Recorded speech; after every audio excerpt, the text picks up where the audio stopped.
సహోదరి సహోదరులారా, ప్రభువైన యేసుక్రీస్తు నామములో హృదయపూర్వక వందనాలండి. ముందుగా ఇంత మంచి సమయాన్ని ఇచ్చిన తండ్రి అయిన దేవునికి ప్రభువైన క్రీస్తు ద్వారా కృతజ్ఞతాస్తుతులు చెల్లిస్తున్నానండి. అందరూ బాగున్నారండి. వాక్యం చదువుకొని ప్రార్థన చేసుకున్న తర్వాత పాఠంలోకి వెళ్దామండి. యోహాను గారు రాసిన సువార్త 14వ అధ్యాయం 1వ వచనం నుంచి, మీ హృదయమును కలవరపడనీకుడి, దేవుని యందు విశ్వాసం ఉంచుతున్నారు, నా యందును విశ్వాసం ఉంచుడి.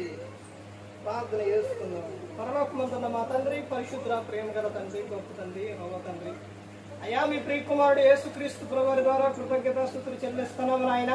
ఈ కూడికంతట్లో మీరే నడిపించండి నాయన. వాక్యం బోధించుండగా ఈ లోక సంబంధమైన జ్ఞానంతో కాకుండా మీ జ్ఞానంతో మాట్లాడే భాగ్యం దయచేస్తారని మా ప్రభు యేసుక్రీస్తు నామములో వేడుకుంటున్నాం తండ్రి. ఆమేన్. ముందుగా ఇంత మంచి సమయాన్ని ఇచ్చిన తండ్రి దేవునికి ప్రభువైన క్రీస్తు ద్వారా కృతజ్ఞతాస్తుతులు చెల్లిస్తున్నానండి. దేవుని కుమారుడు యేసుక్రీస్తు ప్రభువారు ఈ లోకానికి వచ్చిన తర్వాత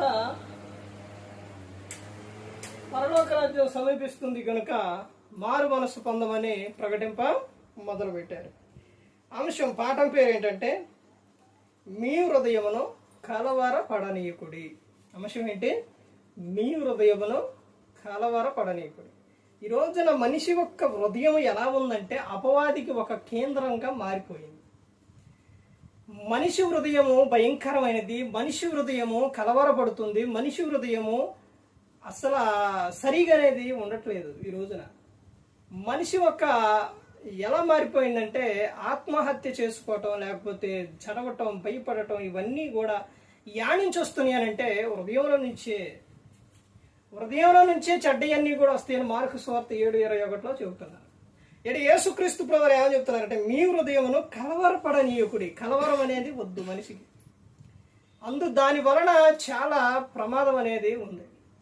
ఈ రోజున చూడండి, పిల్లలు ఎగ్జామ్ రాశారు. ఇదివరకు ఎగ్జామ్ రాశారు. Intermediate, first year, second year, ఇవన్నీ ఎగ్జామ్ రాశారు. అందులోని చాలా మంది ఎక్కువగా పాస్ అయ్యారు, కొంతమంది ఫెయిల్ కూడా అయ్యారు. అయితే ఇక్కడ దేవుడు చెబుతున్న ఒక విషయం ఏంటంటే, ఇదిగో మీరు రాసిన ఎగ్జామ్లో ఏవైతే ఆగినాయో దాని విషయం మీరు భయపడవద్దు. ఎందుకనంటే మరలా మీరు చదివి రాస్తే ఈసారి వస్తాయి. ఎందుకనంటే మీలో జ్ఞానం కొదువుగా ఉన్న వెడల, ఎవరికైనా జ్ఞానం కొదువుగా ఉన్న వెడల అతను నన్ను అడగవలను, ఎవరిని గద్దింపక అందరికీ ధారాళంగా నేను ఇస్తానని దేవుడు యాకోబు గారు రాసిన పత్రికలో 1వ అధ్యాయం 5వ వచనంలో చెబుతున్నారు. నీ హృదయం ఎందుకు కలవరపడుతుంది?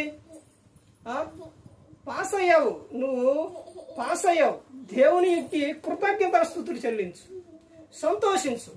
లేకపోతే కొన్ని ఆగాయా? ప్రభు ఇలా ఎందుకు ఆగాయి? నేను చాలా చక్కగా చదువుతున్నాను కదా, ఎందుకని ఆయనకు నువ్వు ప్రార్థన చేసి, ప్రభు ఒకవేళ నాకు జ్ఞానం తక్కువగా ఉంది ప్రభు, నాకు జ్ఞానాన్ని దయచేయమని ఈసారి నువ్వు ప్రయత్నించు, దేవుడు నీకు సహాయం చేస్తాడు. ఇక్కడ అదే చెబుతున్నారు, నీ హృదయము కలవరపడనీయకుడు. ఈ రోజున కుటుంబాల్లో కూడా భార్య భర్త యందు కూడా ప్రేమ లేకుండా కలవరం అనేది వచ్చేస్తుంది. పిల్లల పట్ల అదే ఉంది. కుటుంబంలో కానీ ఎక్కడ చూసినా కానీ మనిషి ధైర్యం చెడిపోయి భయంకరమైన స్థితిలోకి వెళ్ళిపోతున్నారు. ఎందుకు నీ హృదయం కలవరపడుతుంది? ఎందుకు నువ్వు అధైర్యపడుతున్నావు? ఎందుకు నువ్వు ధైర్యంగా ఉండలేకపోతున్నావు? దేవుని ఇక్కడ చెబుతున్న విషయం చూడండి, మీ హృదయం కలవరపడనీకుడి, దేవుని యందు విశ్వాసం ఉంచుతున్నారు, నా యందును విశ్వాసం ఉంచుడి. మీరు విశ్వాసం ఉంచండి. దేవుని పట్ల మనం విశ్వాసం ఉంచాలి. ఈ రోజున ప్రార్థన చేస్తున్నారే కానీ విశ్వాసం లేదు. ప్రార్థన విశ్వాసంతో చేయాలండి, సందేహంతో కాదు, అనుమానంతో కాదు. దేవుడు నాకు ఇస్తారో, నువ్వు ఏదైతే అడుగుతున్నావో దేవుడు నాకు ఇస్తారనే విశ్వాసంతో నువ్వు ప్రార్థన చేయాలి. సేవకుల దగ్గరకు వస్తున్నారు, ప్రార్థన చేయించుకుంటున్నారు, మరి నీలో విశ్వాసం ఉందా? దేవుడు నాకు ఈ కార్యం చేస్తారు అనే విశ్వాసం ఉందా? నువ్వు ప్రార్థన చేస్తున్నావు, ఎలా చేస్తున్నావు? అపనమ్మికతో చేస్తున్నావా? అలా కాదు, దేవుని నమ్మాలి. నువ్వు యేసుక్రీస్తు ప్రభువారి యందు విశ్వాసం ఉంచు. ఆయన ద్వారానే తండ్రి అనే దేవుడు నీ ప్రతి అంశం కూడా ఆయన తీరుస్తారు. నీ హృదయము కలవరపడనీకుడి. ఎందుకనంటే నీలో రాతి హృదయాన్ని తీసేసి మాంసపు హృదయం, మాంసపు గుండెలని ఆయన ఇస్తానని చెబుతూ ఉంటారు. మనిషి ఒక ఆలోచన ఎలా మారిపోయిందని అంటే, నా చేత కాదు, నేను ఎందుకు పనికిరానని మనిషి మారిపోతున్నారు. అందులోనే అధైర్యపడిపోయి చాలామంది ఇదైపోతున్నారు. పురుషుడు అధైర్యం వచ్చినప్పుడు, ధైర్యంగా లేనప్పుడు సాటైన సహాయంగా ఉన్న స్త్రీ ఈ రోజున చాలా మంది, ఏమండి ఏం కాదండి, ధైర్యంగా ఉండండి, మీరు భయపడొద్దని మంచి మాటలు అంటే దేవుని మాటలు చెప్పేవారుగా చాలా మంది ఉన్నారు. స్త్రీ ఎప్పుడు కూడా భక్తిగా ఉండాలి, ఎప్పుడు కూడా స్త్రీ జ్ఞానం కలిగి ఉండాలి. కుటుంబంలో భర్త ఎంత సంపాదించినా, ఎంత జ్ఞానం అయినా, ఏదైనప్పటికీ కూడా స్త్రీ జ్ఞానం లేకపోతే, స్త్రీ గన తెలివిగా లేకపోతే ఆ కుటుంబం సాగదు. స్త్రీ ఎప్పుడు హుషారుగా ఉండాలి, అన్ని విషయాల్లో కూడా జ్ఞానం కలిగి ఉండాలి. పిల్లలకు చెప్పే విషయాల్లో, భర్త విషయాల్లో నువ్వు బద్ధకంగా ఉండకూడదు. నువ్వే అలా మారిపోతే నీ పిల్లల పరిస్థితి ఏంటి, నీ భర్త పరిస్థితి ఏంటి? భర్త ఎక్కడికో వెళ్ళి పని చేసో జాబ్ చేసో వస్తారు, ఇంటికి వచ్చేసరికి సేద తీర్చేది స్త్రీనే. ఆ సేదే తీర్చే విధానంగా లేకపోతే అసలు ఆ భర్త ఇంటికి వస్తే ఆనందం ఉండదు, సంతోషం ఉండదు. ఇలా కొంతమంది స్త్రీలు ఉంటే, గయ్యాడైన స్త్రీలు కూడా చాలా మంది ఉన్నారు. ఇలా ఇంటికి వచ్చినప్పుడు గయ్యాడిగా అరిస్తే ఎలా ఆ పురుషుడు ఉండగలుగుతాడు? స్త్రీ ఎప్పుడు ఓర్పు ఉండాలి, సహనం ఉండాలి. స్త్రీకి పురుషుడికి అనేక విషయాల మీద పనుల మీద కానీ ఇవన్నీ కూడా ఉంటాయి కాబట్టి అతనిని సేద తీర్చేది, అతనికి ధైర్యం చెప్పేది, ఇవన్నీ కూడా అతన్ని ఓదార్చేది స్త్రీయే. ఎందుకనంటే స్త్రీ దేవుడు పురుషునికి ఇచ్చింది సాటైన సహాయంగా. ఇంకా ఆ విషయాలు చూస్తే స్త్రీ అసలు ఎలాంటి ఆమెనంటే, స్త్రీ ఏదైనా ఒకటి అనుకున్నా కానీ అది చేస్తుంది, లేకపోతే వద్దు అనుకుంటే దాని జోలికి కూడా వెళ్ళదు. కానీ ఇక్కడ స్త్రీ ఏ విధంగా ఉండాలని అంటే, మూర్ఖంగా ఉండకూడదు. స్త్రీ ఎప్పుడు జ్ఞానం కలిగి ఉండాలి. ఒక విషయం ఏంటంటే, స్త్రీ ఈ రోజున ఎలా మారిపోయారు అని అంటే, ఏదైనా కానీ ఒకటి తన మనసులో ఏదన్నా ఒకటి అనుకున్నా, లేకపోతే ఏదైనా పెట్టుకున్నా నాకెందుకులే అనుకుంటే ఇక ఎవరు చెప్పినా వినరు వీళ్ళు.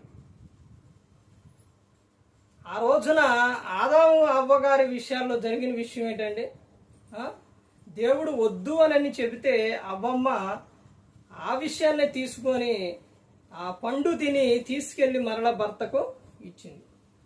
ఎన్ని బాధలు పడ్డారండి. అదే కానీ ఆమె అలా చేయకపోతే వాళ్ళకి ఆ పరిస్థితి వచ్చేదా?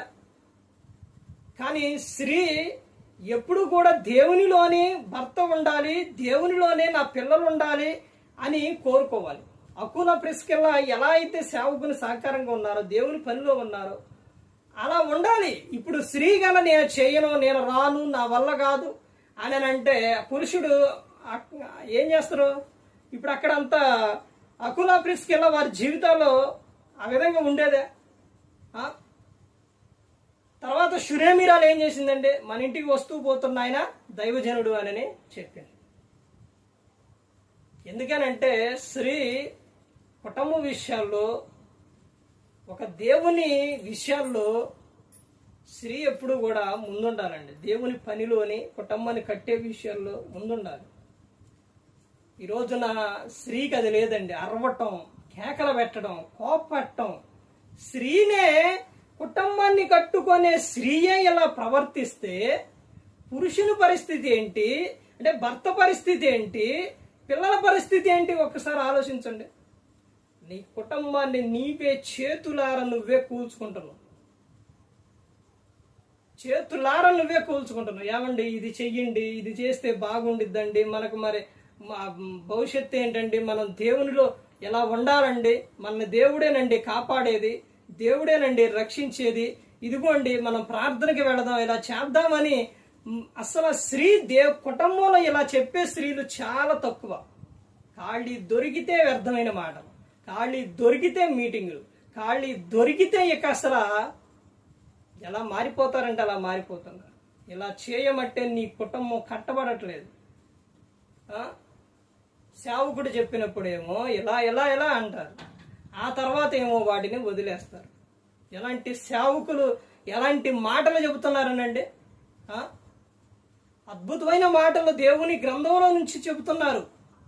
ఓ స్త్రీని గురించి చెప్పినా, పురుషుడి గురించి చెప్పినా, కుటుంబాన్ని గురించి చెప్పినా అప్పుడే కొంచెం సేపే, ఆ తర్వాత వాటిని వదిలేస్తున్నారు. దేవుని మందిరంలో ఉన్నంతసేపేనా?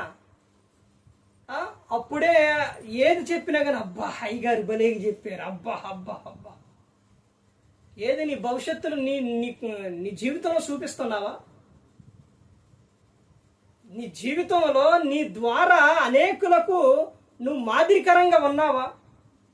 అలా ఉన్నాం. వాళ్ళ మీద వీళ్ళ మీద మనకు పగలు, ద్వేషాలు, కక్షలు. ఇంకెప్పుడు నువ్వు మారేది? వాటి వలన నీకేంటి ప్రయోజనం? వాటితో పెట్టుకొని అలాగే జీవిస్తే ఇక్కడ సంతోషం ఉండదు, ఈ లోకం విడిస్తే నీకు సంతోషం ఉండదు. అక్కడ అగ్ని ఆరదు, పురుగు చావదు, భయంకరంగా ఉంటుంది నరకం. ఇక్కడ చెబుతున్న విషయం ఏంటంటే, దేవుడు యేసుక్రీస్తు ప్రభువు చెబుతున్న విషయం, మీ హృదయము కలవరపడనీకుడి. దాని వలన ఏం జరుగుతుందనంటే అనేకమైన ప్రమాదాలు జరుగుతుంది. దేవుని పట్ల విశ్వాసం ఉంచుతున్నారు, విశ్వాసం ఉంచారు, నా పట్ల కూడా విశ్వాసం ఉంచండి ఆయన చెబుతూ ఉన్నారు. విశ్వాసం ఉంచండి దేవుని పట్ల, ఆయనే మీ ప్రతి అవసరం కూడా తీరుస్తారు.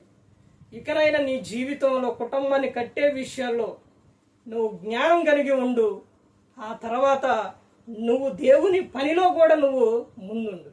ఈరోజున పిల్లలకి చెప్పే విషయం లేదు, భర్తకు చెప్పే విషయాల్లో స్త్రీ లేదు. తీతుకు రాసిన పత్రిక 2వ అధ్యాయంలో ఏమని చెబుతున్నారంటే, అక్కడ యవ్వన స్త్రీల గురించి చెబుతారు. యవ్వన స్త్రీ ఎంట ఉండి పురుషునికి పిల్లలకు అంటే భర్తకు పిల్లలకు వాక్యం చెప్పాలి. ఎక్కడ చెబుతున్నారండి?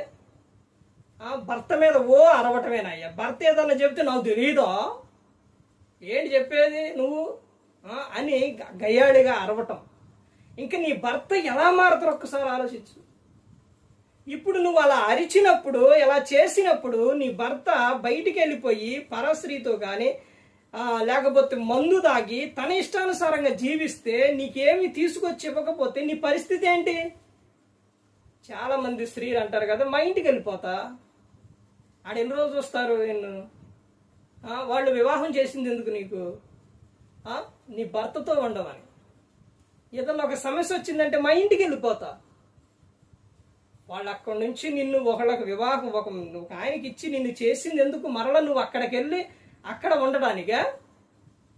ఎందుకు భర్త అరుస్తుండో, ఎందుకు కోపపడుతుండో అనే విషయం స్త్రీ తెలుసుకోదు. స్త్రీకే కోపం ఉంటే, స్త్రీయే గయ్యాళిగా ఉంటే, స్త్రీనే ఇలా ఉంటే ఆ కుటుంబం ఎలా కట్టబడుతుంది? భర్తకు విసుకొస్తే వెళ్ళిపోతారో లేకపోతే చనిపోతారు. తర్వాత నీ పరిస్థితి ఏంటి? ఈ పరిస్థితి ఏంటి? చాలా బాధలు పడాల్సి వస్తుంది. నీకు విలువ ఇవ్వరు. అర్థమైందండి? అన్ని విషయాల్లో నువ్వు ఇబ్బంది పడాల్సి వస్తుంది. అలాగే పురుషుడు కూడా, స్త్రీ నీకు సాటైన సహాయంగా దేవుడిచ్చారు. ఆమెని ఇబ్బంది పెట్టడం కానీ, ఆమె మీద అరవటం కానీ, కొట్టడం కానీ ఎలాంటి పురుషుడు చేయకూడదని చెప్పుకోవాలి. ప్రేమ కలిగి చెప్పుకోవాలి. ఆ విధంగా ఉండాలి పురుషుడు. అమ్మా ఈ విధంగా ఉండు, ఈ విధంగా ఇలా ఇలా చేద్దామని చెప్పుకోవాలి. ఆ తర్వాత పిల్లలు కూడా ఆనందంగా సంతోషంగా ఉంటారు. వీళ్ళిద్దరు కలిసి అరుచుకుంటుంటే, వీళ్ళిద్దరు కొట్టుకుంటుంటే ఆ పిల్లలకు ఆనందం ఎలా ఉంటుంది? వాళ్ళు ఎట్ట జ్ఞానం కలిగి ఉంటారు? ఈరోజు నా కుటుంబాల్లో చాలా మంది పిల్లలు చిన్నపిల్లల నుంచి యవనస్తుల వరకు వాళ్ళ చదువులో ఫెయిల్యూర్ అయిపోతున్నారు అని అంటే కారణం కుటుంబం. కుటుంబంలో ఏమీ లేదంటే ప్రార్థన లేదు, కుటుంబంలో ఏమీ లేదంటే ఐక్యత లేదు. వీళ్ళు స్కూల్కి వెళ్ళి వస్తారు, కాలేజీకి వెళ్ళి వస్తారు, ఇంటికి రాగానే ఇంటిలో ఉన్నవారు సినిమాలో సీరియల్ పెట్టుకొని చూస్తారు, లేకపోతే భర్త తాగొచ్చి గొడవ పెట్టుకుంటాడు. వీడు ఎప్పుడు ఇంకా ఆ పిల్లవాడు ఎప్పుడు చదివేది? ఆ కుమార్తె ఎప్పుడు చదివేది? ఎక్కడికి? ఇక వీళ్ళు ఏం చేస్తారు? ఈ గోల పడలేక, ఈ గొడవ వినలేక బయటికి వెళ్ళిపోతారు. ఉదయాన్నే కాలేజీకి వెళ్ళాలంటే, లేదా స్కూల్కి వెళ్ళాలన్నా కాలేజీకి వెళ్ళాలన్నా వీళ్ళు చదువుకోలేదు, హోంవర్క్ రాయలేదు, ఇంకా ఎలా వెళ్తారు? ఇక రోడ్లు ఎమ్మడి ఎక్కడో తిరుగుతుంటారు. ఎగ్జామ్ టైం వస్తుంది, ఎగ్జామ్కి వెళ్ళడానికి వెళ్ళిపోతారు. ఎగ్జామ్ ఏం రాస్తారు? చదవకుండా. చదివే అవకాశం ఇంటిలో లేదు. అక్కడికేమో చదవకుండా అక్కడికి వెళితే అక్కడేమీ రాదు. ఇప్పుడు ఎగ్జామ్ సమయానికి ఎగ్జామ్ రాసే టైంలో వీడు ఏమీ చదవకుండా ఏం ఎగ్జామ్ రాస్తారు? ఇప్పుడు ఫెయిల్యూర్ అయింది అనుకోండి, అప్పుడు ఏమంటారు, ఎందుకురా బతుకుతావు, ఎందుకురా అని అప్పుడు తెలుసు. ఎప్పుడైనా నీ ఇంటిలో ప్రశాంతత ఉందా? నీ ఇంటిలో నీ కుటుంబ ప్రార్థన ఉందా? వాళ్ళు హ్యాపీగా కూర్చొని చదువుకోవడానికి, ఏదైనా చెప్పుకోవడానికి నువ్వు అవకాశం ఇచ్చావా? ఇవేమీ లేకుండా వాళ్ళు ఫెయిల్యూర్ అయిపోతే వాళ్ళ ఇష్టానుసారంగా తర్వాత తల్లిదండ్రులు మాట్లాడటం, ఇదిగో మా వలనే ఇలా అయిపోయింది, మేము ఇలా కుటుంబంలో ఐక్యత కలిగి ప్రేమ కలిగి ఉంటే ఈ రోజున ఇలా అయ్యేవాడు కాదే, నా పిల్లవాడి భవిష్యత్తు చేతులారా మేమే ఇచ్చేసామని నీవు ఎప్పుడన్నా అనుకున్నావా, తెలుసుకున్నావా? పాస్ అవ్వలేదు అన్నారు. కారణం ఏంటి ఒకసారి ఆలోచించు. కాలేజీకి వెళుతున్న పిల్లవాడు కాలేజీకి వెళుతున్నాడా? తర్వాత ఇంటికి వచ్చిన తర్వాత చదువుతున్నాడా? అస్తమానం ఫోన్లోనేనా? ఏం చూస్తుండో, ఎవరితో స్నేహం చేస్తుండో, ఈ విషయాలు ఎప్పుడైనా నువ్వు తెలుసుకున్నావా, గమనించావా? తల్లిగా కానీ తండ్రిగా కానీ ఇవేమీ తెలుసుకోరు. వాళ్ళ ఇష్టానుసారంగా వదిలేస్తారు తల్లిదండ్రులు పిల్లలు. అలా వదిలేయటం వలన వాడు దుష్ట స్నేహం మంచి నడవని చెరిపేస్తుంది. దుష్టుల స్నేహం పట్టేసి వాడు ఇదైపోతారు. ఆ తర్వాత ఇలా ఫెయిల్యూర్ అవ్వటం వల్ల తర్వాత ఆ బాధలను వాడు ఏం చేస్తారనంటే, ఇక బయట ఫ్రెండ్స్ అని, మందని వీటికి అలవాటు అయిపోతారు, వాడికి బానిస అయిపోతారు. తర్వాత వాని జీవితం పాడు చేసుకుంటాడు. చేతులారా ఇలా తయారు చేసింది ఎవరు అనంటే అవడానికి కారణం ఏంటంటే తల్లిదండ్రి. ప్రతి ఒక్కరూ గమనించుకోవాలండి. ఏ ఒక్కరూ కూడా నశించి నరకానికి వెళ్ళిపోకూడదని యేసుక్రీస్తు ప్రభువారు ఈ లోకానికి వచ్చి మనందరి కోసం సిలువలో తన ప్రాణాన్ని పెట్టి ఉన్నారు. ఎందుకనంటే మనందరినీ అంతగా ప్రేమించారు కాబట్టి. మనకు అన్ని జాగ్రత్తలు దేవుడు ఈ గ్రంథంలో రాపించారు. ప్రతి ఒక్కరూ గమనించండి. ఏ ఒక్కరూ కూడా నశించి నరకానికి వెళ్ళిపోకూడదనే ఆయన ఈ లోకానికి వచ్చి మనందరి కోసం సిలువలో తన ప్రాణాన్ని పెట్టి ఉన్నారు. మరి ఈ విధంగా నిలబెట్టి మాట్లాడించిన తండ్రి దేవునికి కృతజ్ఞతాస్తుతులు చెల్లిస్తూ ఇంతవరకు శ్రద్ధగా ఉన్న మీకు ప్రభు పేట హృదయపూర్వక వందనాలు చెల్లిస్తూ ఈ మాటలు ముగిస్తున్నాను. అందరికీ వందనాలు.